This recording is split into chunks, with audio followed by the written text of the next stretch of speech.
영국에서 충격적인 일이 발생했습니다. 전 세계에 AI가 확산되면서 변화를 싫어하고 자존심이 강한 유럽이 영국 옥스퍼드 대학 교수의 발언에 충격에 빠졌습니다.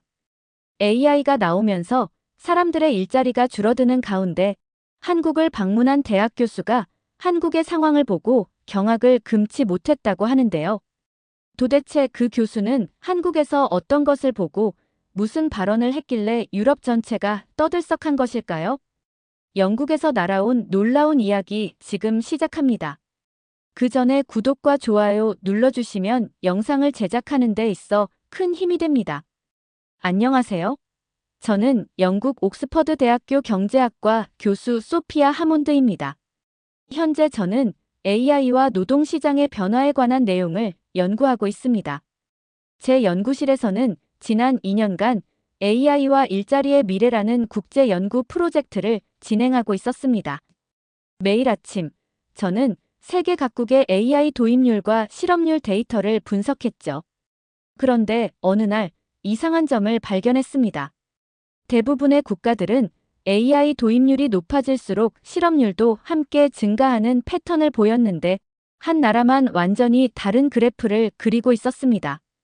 바로 한국이었습니다. 이게 말이 되나?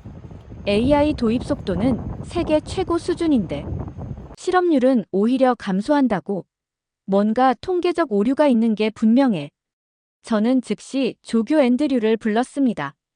앤드류, 이 한국 데이터 다시 확인해봐.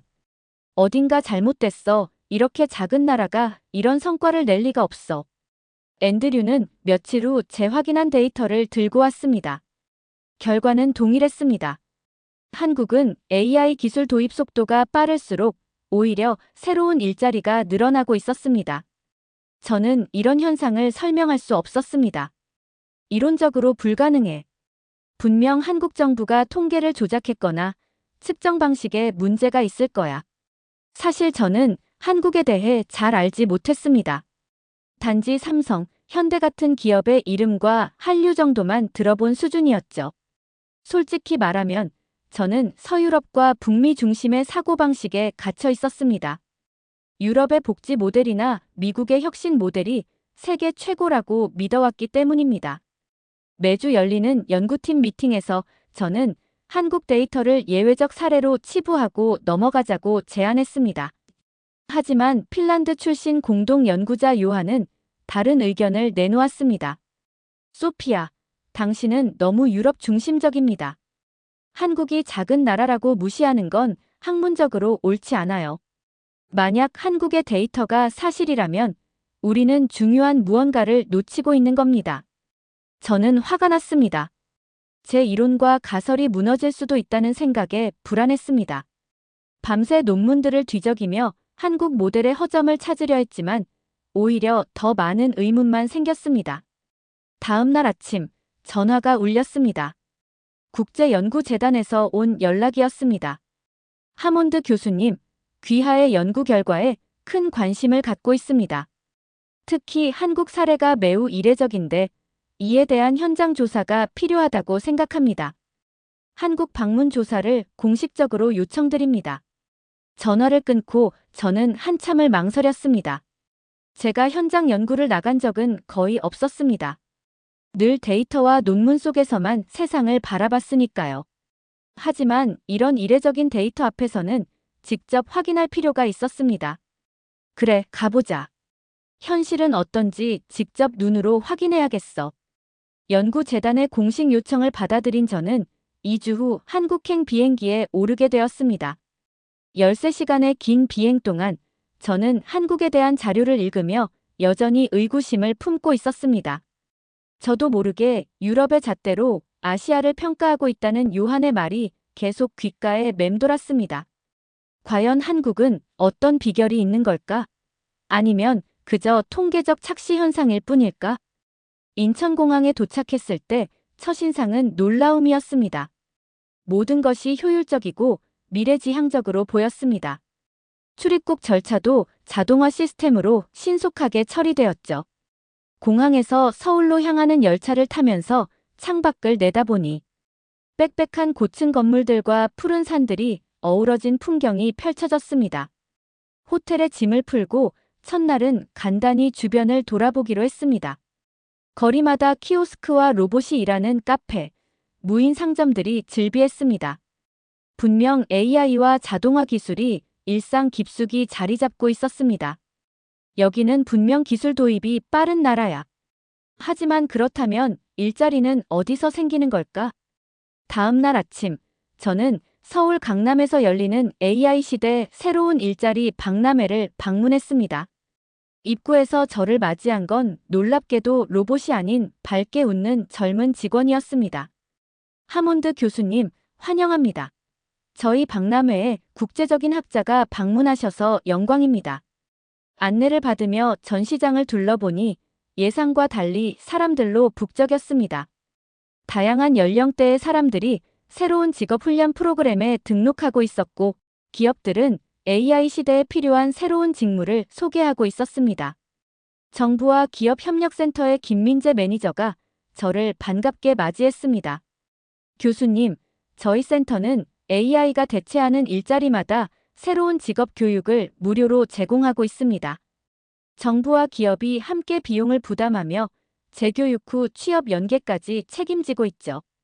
저는 의아했습니다. 그렇게 하면 기업들에게 큰 부담 아닌가요? 왜 기업들이 해고하는 대신 비용을 들여 직원들을 재교육하나요? 김민재 매니저는 미소를 지으며 대답했습니다. 처음엔 저희도 그런 우려가 있었습니다. 하지만 수치로 증명된 사실이 있어요. 기존 직원을 해고하고 새 인력을 뽑는 비용보다 재교육 비용이 30% 정도 저렴합니다. 게다가 회사에 대한 충성도와 이해도가 높은 직원들이 새로운 기술을 배우면 생산성이 더 높아지더군요. 말이 끝나기도 전에 한 중년 남성이 저희에게 다가왔습니다. 그는 자신을 59세 박상철이라고 소개했습니다.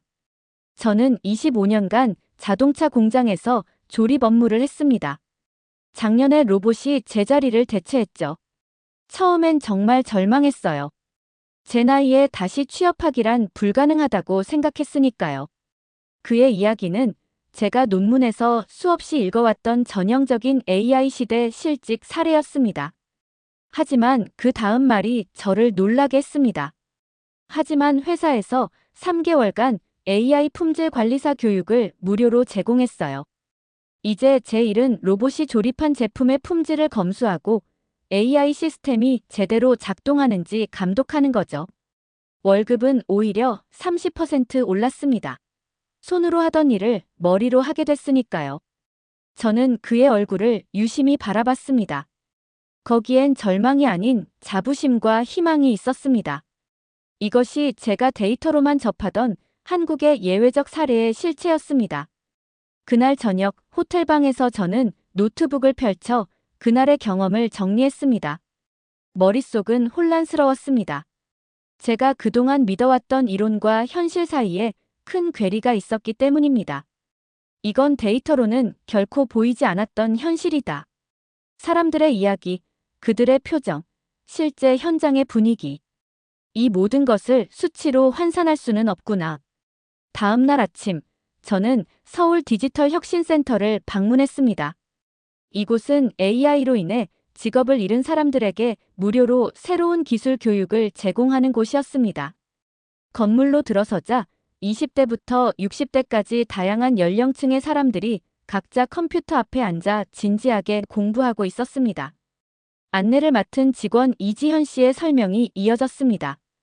이곳에서는 하루 8시간, 3개월에서 6개월 과정으로 AI 관련 새로운 직무 교육을 받습니다. 교육비는 전액 무료이고 매달 생활지원금도 지급됩니다. 수료율은 87%이고 취업 연계율은 92%입니다. 저는 깜짝 놀랐습니다. 유럽이나 미국에서는 상상하기 어려운 수치였습니다. 그 정도 비용을 누가 감당하나요? 정부 예산만으로는 어렵지 않나요? 이지현 씨는 설명을 이어갔습니다. 이곳은 정부와 기업이 함께 운영합니다. 기업들은 장비와 강사를 지원하고 정부는 공간과 운영비, 생활지원금을 담당하죠. 기업 입장에서는 미래 인재를 미리 교육시킬 수 있고 정부는 실험 문제를 해결할 수 있으니 윈윈이라고 할 수 있습니다. 교육장을 돌아보며 한 교실에 들어갔습니다. 60대로 보이는 남성들이 자율주행차 관제 시스템을 배우고 있었습니다. 강사의 설명에 따르면 이들은 모두 전직 택시기사였습니다. 자율주행차 시대가 오면 운전 일자리가 줄어들 것을 대비해 자율주행 관제사로 전환하는 교육을 받고 있었습니다. 그중 한 분이 손을 들어 질문했습니다. 교수님, 제가 30년간 서울 거리를 달렸습니다. 자율주행 시스템이 비가 심하게 올 때나 골목길에서 어떻게 대처해야 할지 제가 잘 알죠. 그런 경험이 이 새로운 일자리에서도 가치가 있을까요? 강사는 환하게 웃으며 대답했습니다. 그것이 바로 우리가 당신들을 필요로 하는 이유입니다. AI는 데이터만 알지만 여러분은 실제 도로와 상황을 압니다. 여러분의 경험은 자율주행 시스템을 더 안전하고 효율적으로 만드는데 핵심적인 역할을 할 겁니다. 그 순간 저는 가슴이, 심장이 뭉클해졌습니다. 이것이야말로 AI 시대에 인간의 가치를 인정하는 접근법이었습니다. 기술이 사람을 대체하는 것이 아니라 사람의 경험과 지혜가 기술을 보완하는 모델. 제가 그토록 찾던 답이 여기 있었습니다. 오후에는 대기업 인사 담당자와의 미팅이 있었습니다. 그는 자신의 회사가 AI 도입으로 인한 직원 재배치 정책에 대해 설명했습니다. 우리는 직원을 해고하는 대신 새로운 역할로 전환시키는 것이 더 경제적이라고 봅니다. 신입 채용 비용, 교육 비용, 그리고 무엇보다 회사에 대한 충성도와 노하우는 금액으로 환산할 수 없으니까요. 놀라운 것은 이런 접근법이 법적 의무가 아닌 기업들의 자발적 판단에 의한 것이라는 점이었습니다. 물론 정부의 세금 혜택과 지원 정책이 있지만 근본적으로는 기업들이 장기적인 관점에서 인재 유지가 더 이익이라고 판단한 결과였습니다. 저녁에는 재교육 프로그램을 통해 새 직업을 찾은 분들과의 간담회가 있었습니다. 40대 여성은 콜센터 직원에서 AI 고객 응대 시스템 관리자로, 50대 남성은 단순 사무직에서 데이터 품질 관리자로 전환한 경험을 들려주었습니다. 그들의 눈빛에서 저는 단순한 직업 유지를 넘어선 성장과 자부심을 발견했습니다. 셋째 날, 저는 서울 외곽에 위치한 스마트 팩토리를 방문했습니다. 이곳은 완전 자동화된 생산 라인과 함께 기존 공장 노동자들이 새로운 역할로 일하는 현장이었습니다. 공장장 박지원 씨는 자랑스럽게 시설을 안내했습니다. 이전에는 이 공간에서 200명의 노동자가 수작업으로 생산하던 것을 지금은 50대의 로봇이 처리합니다. 생산량은 3배 늘었고 불량률은 5분의 1로 줄었죠. 저는 당연한 질문을 던졌습니다. 그럼 200명의 직원들은 어떻게 되었나요? 대부분 해고되었겠네요. 박지원 씨는 웃으며 고개를 저었습니다. 아니요. 그중 10명은 이제 로봇 관리와 시스템 유지 보수를 담당합니다.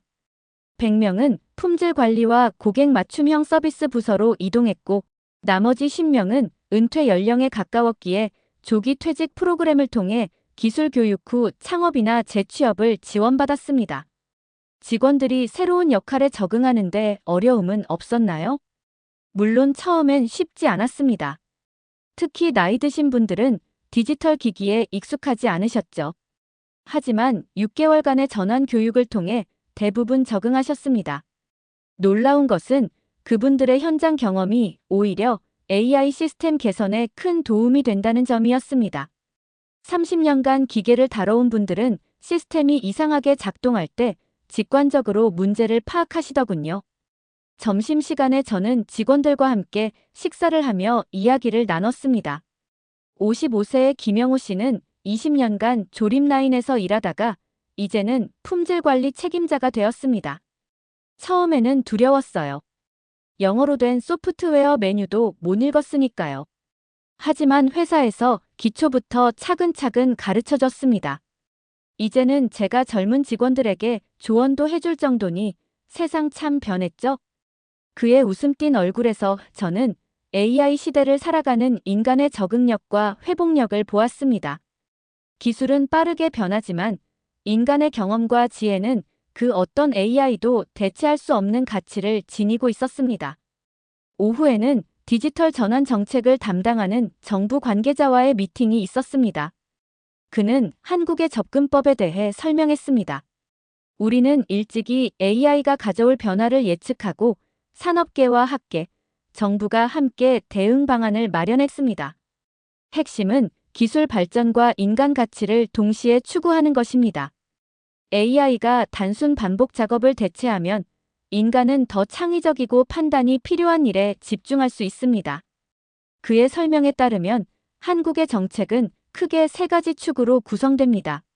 첫째, 기업의 디지털 전환 지원. 둘째, 노동자의 역량 강화와 재교육. 셋째, 새로운 일자리 창출을 위한 생태계 조성. 특히 인상적이었던 것은 이 모든 과정에서 노동조합, 기업, 정부가 함께 협력한다는 점이었습니다. 유럽이나 미국에서는 기업과 노동조합이 대립하는 경우가 많은데 어떻게 이런 협력이 가능한가요? 물론 처음부터 쉽지는 않았습니다. 하지만 모두가 AI라는 공통의 도전에 직면해 있다는 인식이 확산되면서 협력의 필요성에 공감하게 되었죠. 노동조합은 일자리 보호를, 기업은 경쟁력 강화를, 정부는 사회 안정을 원했고 결국 우리는 공통의 해법을 찾았습니다. 그날 저녁 저는 호텔 루프탑에서 서울의 야경을 바라보며 생각에 잠겼습니다. 불과 70년 전 전쟁의 폐허에서 시작해 이제는 AI 시대를 선도하는 나라. 그동안 저는 한국을 단지 작은 아시아 국가로만 생각했지만 이제는 그 편견이 완전히 깨졌습니다. 이것이 현장 연구의 중요성이구나. 데이터만으로는 결코 이해할 수 없는 문화적, 사회적 맥락이 있다. 한국에서 조사를 마치고 영국으로 돌아온 후 저는 곧바로 옥스퍼드 대학 교수 미팅에 참석했습니다. 동료 교수들은 제 한국 방문 경험에 대해 궁금해했고 저는 열정적으로 제가 본 것들을 공유했습니다. 한국은 우리가 이론으로만 논의하던 것을 이미 현실로 만들고 있습니다. AI와 인간이 공존하는 노동 모델, 기술 발전과 함께 성장하는 일자리 창출을 하고 있습니다. 그러나 제 발표가 끝나자 예상치 못한 반응이 돌아왔습니다. 동료 교수들은 의심스러운 표정으로 저를 바라봤습니다. 경제학과 제임스 교수가 먼저 입을 열었습니다. 소피아, 당신이 한국에서 본 것은 아마도 보여주기식 성공 사례일 겁니다. 아시아 국가들은 외국 학자들에게 좋은 면만 보여주는 경향이 있죠. 게다가 그들의 방식은 우리 영국 문화에 맞지 않아요. 우리는 수백 년의 산업 역사와 전통이 있습니다. 저는 그의 말에 동의할 수 없었습니다. 제임스, 저도 처음에는 그렇게 생각했어요. 하지만 제가 방문한 곳은 정부가 준비한 곳만이 아니었습니다. 저는 길거리의 일반 시민들, 재교육 프로그램에 참여 중인 실제 노동자들과 대화했어요. 그들의 경험은 진짜였습니다. 사회정책학과의 엘리자베스 교수가 고개를 저었습니다. 소피아, 당신은 한국에 너무 감정적으로 반응하고 있어요. 학자로서 객관성을 잃으면 안 됩니다. 유럽의 복지 모델이 세계 최고라는 건 이미 증명된 사실이에요. 그 말에 저는 깊은 한숨을 내쉬었습니다. 제가 옥스퍼드에 온 이후 20년 넘게 믿어왔던 유럽 중심적 사고가 이렇게 강고하다는 사실을 실감했습니다. 엘리자베스, 저는 감정적이 아니라 현실적입니다. 우리 모델이 최선이라는 편견 때문에 진실을 보지 못하는 건 아닐까요? 세상은 변하고 있습니다. 아시아, 특히 한국은 더 이상 따라오는 나라가 아니라 이끄는 나라가 되고 있어요. 회의실은 순간 침묵에 휩싸였습니다. 제 주장은 그들의 학문적 자존심을 건드린 것 같았습니다. 저도 그랬듯이 그들은 자신들의 이론과 모델이 최선이라고 믿어왔으니까요.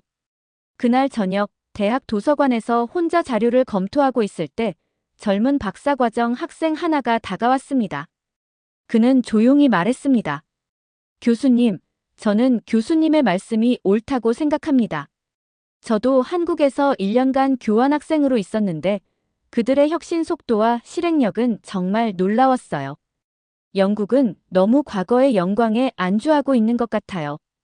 그 학생의 말에 위안을 얻었지만 동시에 씁쓸함도 느꼈습니다. 왜 기성학자들은 변화를 인정하기 어려워할까요? 왜 우리는 다른 문화, 다른 지역에서 배우기를 주저할까요? 다음 날, 저는 연구실에서 한국 방문 보고서를 작성하며 깊은 고민에 빠졌습니다. 제가 쓰는 내용이 옥스퍼드의 동료들에게 받아들여질까? 그들의 비판을 감수하고 진실을 말해야 할까? 아니면 타협하여 그들이 듣고 싶어 하는 내용으로 순화시켜야 할까? 저는 마음을 다잡고 보고서 작성을 이어갔습니다. 객관적 데이터와 증언, 현장에서 직접 본 사례들을 빠짐없이 기록했습니다. 그것이 동료들의 비판을 받더라도 제가 학자로서 해야 할 일이었습니다. 몇 주 후, 제 연구 결과는 학교 내부에서 점차 관심을 끌기 시작했습니다. 특히 젊은 학자들과 학생들이 큰 호응을 보였습니다. 그들은 기존의 패러다임에 도전하는 새로운 시각에 목말라 있었던 것 같습니다. 소피아 교수님, 영국도 한국처럼 노동자 재교육 시스템을 도입할 수 있을까요? AI 시대의 유럽의 복지 모델은 어떻게 변해야 할까요? 이런 질문들이 이어지면서 저는 점차 제 역할이 무엇인지 깨닫게 되었습니다. 단순히 연구 결과를 보고하는 것을 넘어 이제 저는 영국과 유럽의 정책 변화를 이끌어야 할 책임이 있었습니다. 한국 방문 후 3개월이 지났을 무렵 저는 런던에서 열리는 미래 일자리 컨퍼런스의 연설자로 초청받았습니다. 이 컨퍼런스는 유럽 전역의 정책 기반자, 기업가, 학자들이 모이는 권위 있는 행사였습니다. 연설 준비를 위해 저는 처음에 전통적인 접근법을 택했습니다. 미국, 독일, 스웨덴 등 서구 선진국의 AI 대응 정책을 중심으로 발표문을 작성했죠. 솔직히 말하면 한국 사례를 전면에 내세우기에는 부담이 있었습니다.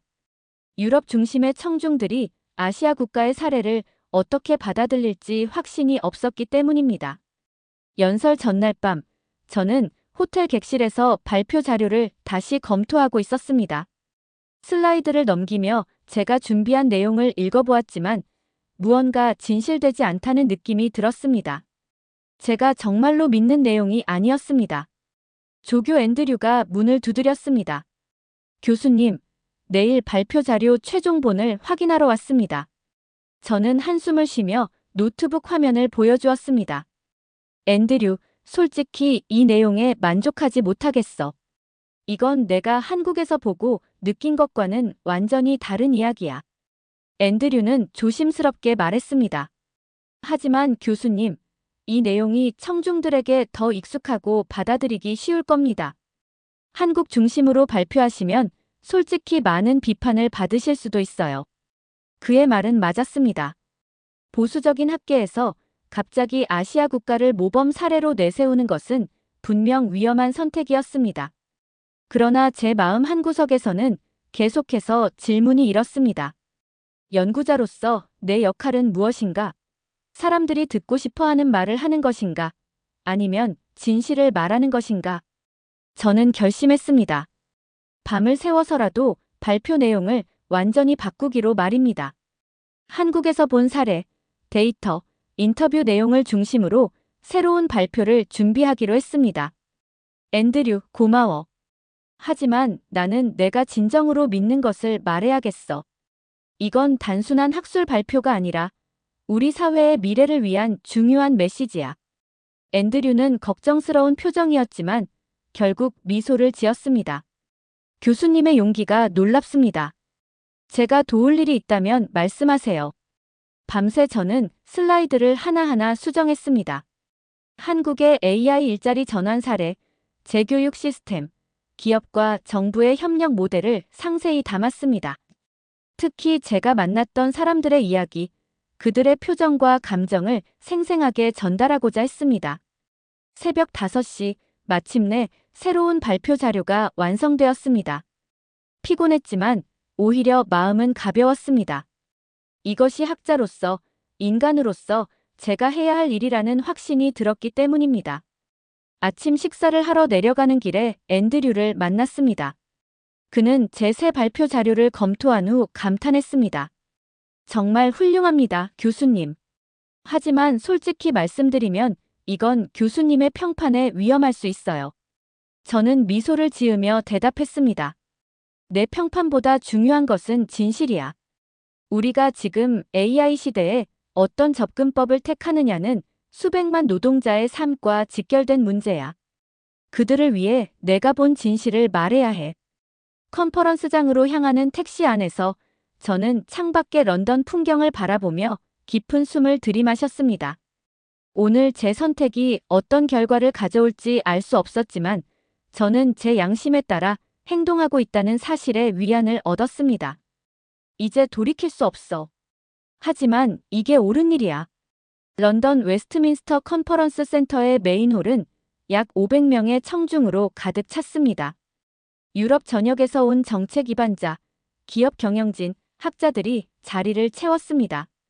프로그램 안내에는 제 발표 제목이 AI 시대의 노동정책 서구 모델의 교훈으로 적혀 있었지만 그건 제가 한국 방문 전에 제출한 원래 제목이었습니다. 사회자의 소개가 끝나고 저는 무대에 올랐습니다. 청중들의 기대에 찬 눈빛이 느껴졌습니다. 그들은 익숙한 서구 중심의 이야기를 기대하고 있었겠죠.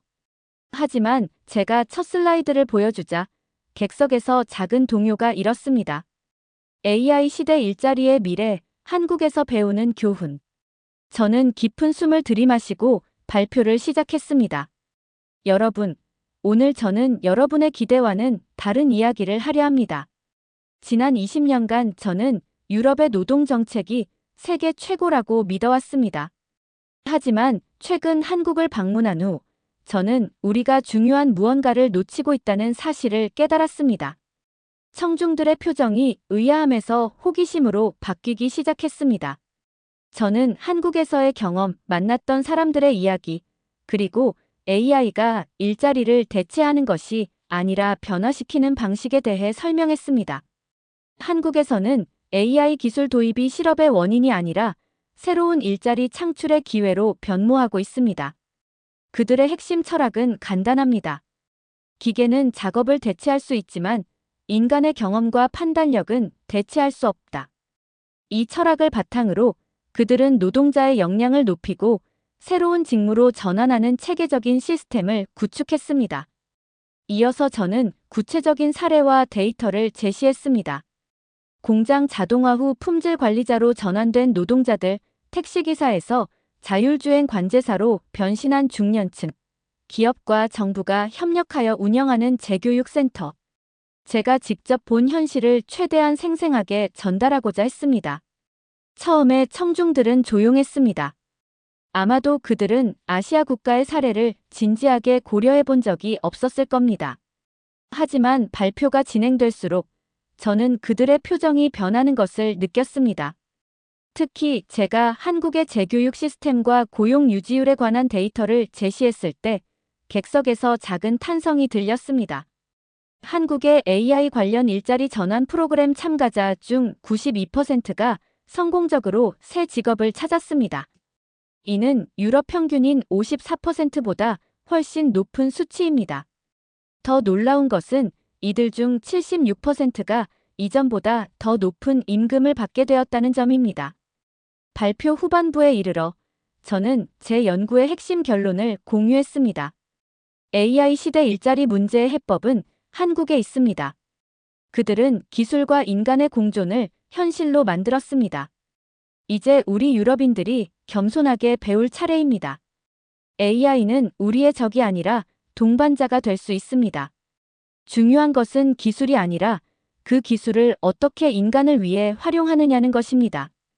발표를 마치자 잠시 침묵이 흘렀습니다. 그리고 갑자기 한 사람이 박수를 치기 시작했고 이내 전체 객석이 박수갈채로 가득 찼습니다. 질의응답 시간에는 예상보다 훨씬 많은 질문이 쏟아졌습니다. 독일 노동부 관계자가 물었습니다. 하몬드 교수님, 한국의 재교육 시스템을 유럽에 도입할 수 있을까요? 어떤 제도적 장벽이 있을까요? 프랑스의 기업가는 더 구체적인 질문을 던졌습니다. 한국 기업들이 노동자 재교육에 투자하는 이유는 무엇인가요? 그들에게 어떤 경제적 인센티브가 있나요? 모든 질문에 답하기에는 시간이 부족했지만 저는 가능한 한 많은 정보를 공유했습니다. 컨퍼런스가 끝나고 나오는 길에 영국 BBC 기자가 인터뷰를 요청했습니다. 하몬드 교수님, 오늘 발표는 많은 사람들에게 충격을 주었습니다. 유럽의 일자리 정책에 어떤 변화가 필요하다고 생각하십니까? 저는 잠시 생각한 후 대답했습니다. 우리는 AI를 두려워할 것이 아니라 그것과 함께 성장하는 법을 배워야 합니다. 한국이 보여준 것처럼 중요한 것은 기술 자체가 아니라 그 기술을 활용하는 사회적 시스템입니다. 유럽은 오랜 복지 전통이 있습니다. 이제 그 전통에 혁신과 적응력을 더한다면 우리도 AI 시대에 성공할 수 있을 것입니다. 다음 날 아침, 저는 호텔 로비에서 신문을 보고 깜짝 놀랐습니다. 첫 페이지에 제 사진과 함께 큰 헤드라인이 실려 있었습니다. 옥스퍼드 학자, 영국의 일자리 정책에 혁명적 변화 촉구 한국에서 배워야 할 때. 기사를 읽어보니 제 발표가 정책 입안자들 사이에서 큰 반향을 일으켰다고 합니다. 이미 몇몇 정부 부처에서는 한국의 사례를 연구하기 위한 팀을 꾸리고 있다고 했습니다. 호텔 방으로 돌아와 이메일을 확인하니 수십 개의 강연 요청과 인터뷰 제안이 도착해 있었습니다. 그 중에는 옥스퍼드 총장의 메시지도 있었습니다. 하몬드 교수님, 귀하의 용기 있는 발표에 찬사를 보냅니다. 대학 이사회에서 AI 시대 노동 정책에 관한 특별 세미나를 개최하고자 합니다. 귀하의 연구 결과를 더 많은 사람들과 공유해 주시길 바랍니다. 창밖을 바라보며 저는 한국에서의 경험이 이렇게 큰 파장을 일으킬 줄은 예상치 못했다고 생각했습니다. 컨퍼런스 발표 후 6개월이 지났습니다. 그동안 저는 유럽 각국을 다니며 한국의 AI 일자리 모델에 관해 강연했고 여러 정부 기관과 기업들에게 자문을 제공했습니다. 제 연구는 정책적 논의를 넘어 실제 변화를 이끌어내기 시작했습니다. 어느 날 옥스퍼드 강의실에서 수업을 마치고 나오는데 한 학생이 제게 다가왔습니다. 교수님, 영국은 한국의 모델을 따라갈 수 있을까요? 우리는 너무 오랫동안 같은 방식으로 일해왔는데 그런 급격한 변화가 가능할까요? 저는 잠시 생각한 후 대답했습니다. 변화는 결코 쉽지 않습니다. 하지만 역사를 돌아보면 인류는 항상 적응해왔어요. 산업혁명 시대에도 많은 사람들이 기계가 모든 일자리를 빼앗을 것이라고 우려했지만 결국 새로운 직업이 탄생했죠. 중요한 것은 우리의 마음가짐입니다. 한 달 후, 저는 뜻밖의 초대를 받았습니다. 한국 정부가 디지털 혁신센터 10주년 기념식에 저를 초청한 것입니다. 센터 측은 제가 한국의 정책을 세계에 알리는 데 기여한 공로를 인정해 감사패를 전달하고 싶다고 했습니다. 다시 한국을 방문한다는 생각에 가슴이 뛰었습니다. 이번에는 첫 방문 때와는 다른 시각으로 한국을 볼 수 있을 것 같았습니다. 더 이상 의심과 편견이 아닌 존경과 배움의 자세로 말입니다. 서울에 도착한 날, 저는 제가 처음 방문했던 일자리 박람회장을 다시 찾았습니다.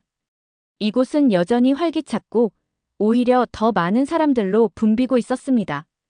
그 중에서 익숙한 얼굴을 발견했습니다. 바로 제게 자신의 이야기를 들려주었던 59세 박상철 씨였습니다. 박상철 씨, 기억하세요? 6개월 전에 만났었는데요. 그는 환하게 웃으며 저를 알아봤습니다. 물론이죠, 하몬드 교수님. 당신 덕분에 우리 센터가 세계적으로 유명해졌어요. 요즘은 외국 방문단이 매주 찾아온답니다. 그의 소식이 궁금했습니다. 지금은 어떻게 지내세요? 여전히 AI 품질 관리 일을 하고 계신가요? 박상철 씨는 더욱 자랑스러운 표정으로 대답했습니다. 이제는 승진해서 신입 품질 관리사 교육을 담당하고 있습니다. 제 경험을 젊은 세대에게 전수하는 일이죠. 평생 공장에서 일만 하다가 이제는 강사가 되다니 인생이란 참 예측할 수 없네요. 다음 날 열린 기념식에서 저는 감사패를 받은 후 짧게 소감을 말할 기회를 얻었습니다. 한국을 처음 방문했을 때 저는 의심 많은 학자였습니다. 데이터로만 세상을 보려 했고 제 경험과 다른 현실은 인정하기 어려웠습니다. 하지만 여러분의 나라는 제게 중요한 교훈을 주었습니다. AI 시대의 가장 중요한 것은 기술이 아니라 인간이라는 것, 변화를 두려워하지 않고 받아들이는 용기, 그리고 함께 성장하는 사회적 합의. 이 모든 것을 여러분에게서 배웠습니다. 진심으로 감사드립니다. 행사가 끝난 후 영국으로 돌아오는 비행기 안에서 저는 창밖의 구름을 바라보며 지난 6개월을 돌아봤습니다. 한 나라의 데이터 이상함으로 시작된 여정이 제 인생과 수많은 사람들의 미래를 바꾸게 될 줄은 몰랐습니다. 옥스퍼드로 돌아온 저는 더 많은 연구와 강연을 통해 한국의 경험을 세계와 공유하기 시작했습니다. 어느 날 연구실 책상에 앉아 컴퓨터 화면을 바라보다가 문득 깨달았습니다. 제가 처음 의심했던 한국의 이상한 데이터는 결코 오류가 아니었습니다. 그것은 새로운 시대의 징후였습니다.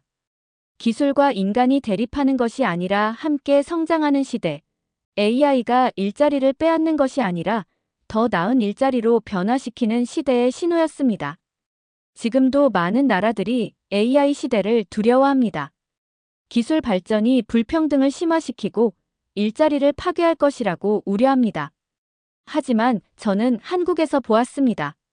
올바른 정책과 사회적 합의, 그리고 인간 중심의 철학이 있다면 AI는 위협이 아닌 기회가 될 수 있다는 사실을 말입니다. 어제 저는 옥스퍼드 신입생들을 위한 첫 강의를 했습니다. 강의가 끝나고 한 학생이 물었습니다. 교수님, 미래는 어디에서 배워야 할까요? 저는 미소를 지으며 대답했습니다. 기술은 미국에서, 복지는 유럽에서, 하지만 사람을 잊지 않는 정책은 한국에서 배워야 합니다. 이제 세계는 변하고 있습니다. 과거의 편견과 고정관념을 넘어 우리는 서로에게서 배우고 있습니다. 그리고 그 변화의 중심에는 작지만 큰 영향력을 가진 나라, 대한민국이 있습니다. 오늘의 이야기 어떠셨나요? 여러분의 생각이나 경험을 댓글에 남겨주세요. 이 영상이 마음에 드셨다면 구독과 좋아요 부탁드릴게요. 다음 영상에서 만나요. 감사합니다.